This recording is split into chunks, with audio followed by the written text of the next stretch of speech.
يا أهلا وسهلا بالحلوين، وحشتوني كتير. أنا عارفة إن أنا غبت عليكم جدا. بس غصب عني حصلت حاجات كتير قوي في الكذا شهر اللي فاتوا دولت. وبشكر كل حد سأل عليا وإن شاء الله راجعة بقوة يعني. اللي ما يعرفنيش أنا فاطمة، ودي كانت أفكار. ما تنسوش تعملوا سبسكرايب وتفعلوا زر الجرس للكل، وتدوسوا لايك عشان يوصل لأكبر عدد من الناس. والنهاردة معانا أفكار تحفة جدا، ما تفوتيش الفيديو وكملي للنهاية عشان هتستفيدي أكيد بفكرة أو فكرتين. أول فكرة معانا زي ما انتوا شايفين كده، كلنا عندنا طبعا أكلادور أو منوكير. آه، ممكن وقع منك أو أولادك أشقية أو أي حاجة. أو فنجيب قماشة كده على طول ونمسح. لا طبعا هنعمل ايه؟ تجيبي شوية ملح عادي وهتحطيهم على المناكير كده زي ما انتوا شايفين بكل بساطة، ونطبطب كده زي ما بنطبطب على أحزاننا ونطبطب على ولادنا ونقعد نطبطب كده وما تنسوش برضو تطبطبوا على نفسكم يا جماعة. ونلم نلم نلم نلم بالظبط. وبس كده، ما تجريش بقى وتروحي تبهدلي الدنيا. ايه ده دخت؟ انتوا دختوا معايا صح؟ طب لو منوكير بقى وقع على السجادة، برضو ما تجيبيش اي قماشة وتشيليه. لا، هنجيب الاسيتون ونحط شوية منه وبعد كده فرشة ونفرك كده، وبعدين نمسح بأي قماشة عادي جدا، هيتشال بسهولة جدا.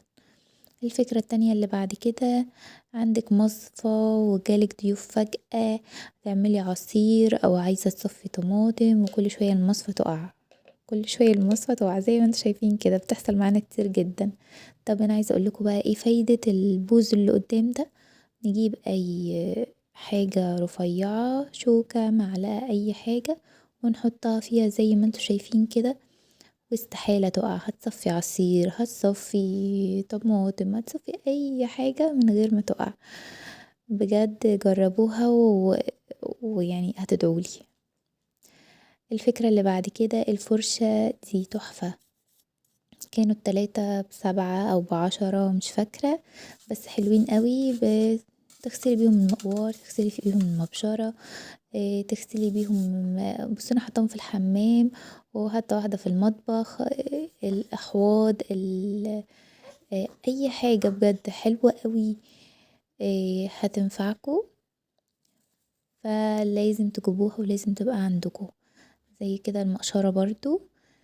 اي حاجة اي حاجة هتنفعك يعني، حتى لو بقعة او اي حاجة في اي حتة شغالة. والمبشرة دي بقى تحفة، لازم تكون عندكم. ديت بتقشر بيها البطاطس، ديت بنبشر بيها البطاطس طرنشات شيبسي، ديت بنشيل بيها اي حاجة وحشة في البطاطساية. هنا بنفرم الثوم، هنا بنبشر الجزر، بنعمل سلطة، بنبشر خيار.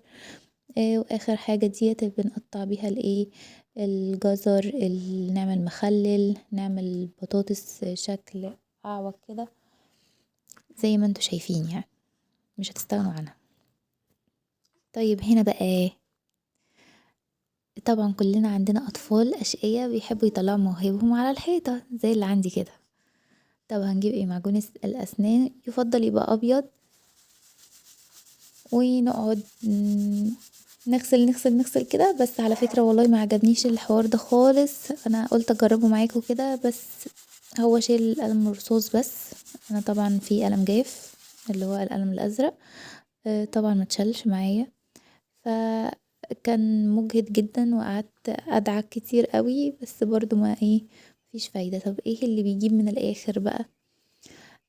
اي سبراي عندك زي دوت، مش حابة ريحته مركونة على الفاضي، هترشي كده بصي هتلاقيه ساح معاكي. القلم الازرق، اي قلم فلوماستر، اي حاجة، فزي الفل اوي بجد، حلو قوي.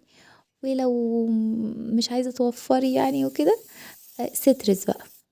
جيبي سترس، اصرفي وكلفي رشتين 3 هتلاقي الحيطة بقت زي الفل.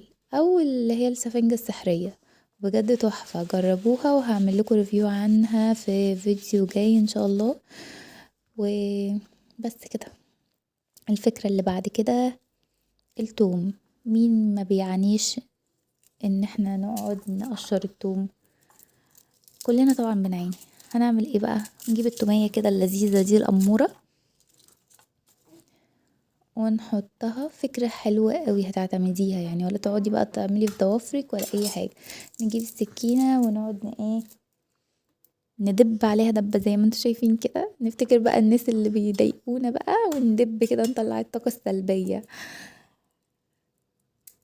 وبيتقشر بقى بكل سهولة. وبصي هتخلصي الرز في اقل من دقيقة اصلا. انا قلت اوريكم يعني انا بعملها ازاي. وممكن تجيبي كذا واحدة زي بعض كده ورا بعض كده، بس دبة محترمة كده يعني، ما دبتش دبة محترمة. فايه ف... نفتكر بقى احزاننا ونفتكر كل حاجة ونطلع الطاقة السلبية واحنا بنضغط كده. بالظبط. طيب خلاص احنا بقى كده خلصنا التوم. عايزين بقى ريحة ايدينا مش عارفة ايه. بعد ما تشربي الفنجان القهوة بتاعك اللي بيظبط دماغك ده، او ما عندكي ما شربتيش قهوة مش مشكلة، نجيب شوية بن ونفرك ايدينا وصوابعنا وضوافرنا وهتبقى زي الفل، ولا هتشمي اي ريحة في اي حتة. الفكرة اللي بعد كده، طبعا كلنا عندنا طبعا شرابات فردة وفردة نرميهم؟ لا طبعا، نستخدمهم في ايه بقى في البيت؟ نمسح بيهم تسريحة، مكتبة. بصوا ان شاء الله نمسح بيهم البلاط بس ما نرميهمش. شايفين الاستيك اللي معانا فوق ده؟ ايوه ايوه ده بالظبط. هنقصه كده زي الحلوين زي الشاطرين. وايه يبقى توكة ليكي للعيال. بصي يعني لو انتي اتزنقتي في توكة كده ومش لاقيه توكك، وكلهم ساعات بيختفوا فجأة كده، فدي توكة سريعة كده عشان تلم شعرك بقى كده يعني. الفكرة ديت بقى تحفة. عارفين المناديل المبللة بقى الأكياس بتاعتها بالذات اللي بغطا دي بقى، هاتوها. والقطن طبعا لازم يبقى في كل بيت مصري. ايه نحطه جوه المناديل، الكيس بتاع المناديل المبللة دوت، ويبقى ايه، يبقى شكله شيك قوي وتحفة. وبمناسبة برضو المناديل المبللة يا جماعة، إيه الجاروف دوت انا سيبته كذا يوم كده عشان ايه، نمسحه سوا انا وانتو. فالمناديل المبللة دي تحفة برضو وسريعة. وبصي لازم تبقى في بيتك. انا لما بتخلص بحتاس الصراحة يعني. تمسحي بقى على طول بعد ما تكنسي كده زي الشطرة، تقومي جاية ايه، مسحة الايه، الجاروف كده زي ما انت شايفة. وتمسحي بقى همومك واحزانك والناس الرخمة اللي بتتدخل في حياتنا. وبصوا امسحوا كل حاجة كل حاجة، عشان دول ناس وحشة والله. الناس اللي بتقولك انت سخنتي كده ليه مع انك قمر وعسل والله. والناس اللي بتقعد تقولك انت بتعملي ايه في حياتك، ماسكه موبايل بس كده ما بتشتغليش ليه، بتقبضي كام، جوزك بيعمل ايه. الحاجات دي الناس اللي بتتدخل الفضوليه دي لازم نمسحهم من حياتنا، حتى لو هنمسحهم بالمناديل الوايبس دي. بس كده. في اخر كل فيديو كده هعمل لكم تركايه عشان نهتم بنفسنا ونبقى امارات كده. هنجيب الفرشة بتاعتنا بتاعت الشعر بتاعتك وترشي عليها من البرفيوم اللي انت بتحبيه، وتسرحي شعرك كده يبقى شعرك ريحته قمر. وبس. قولوا لي ايه اكتر فكرة في الكومنتات عجبتكم. باي.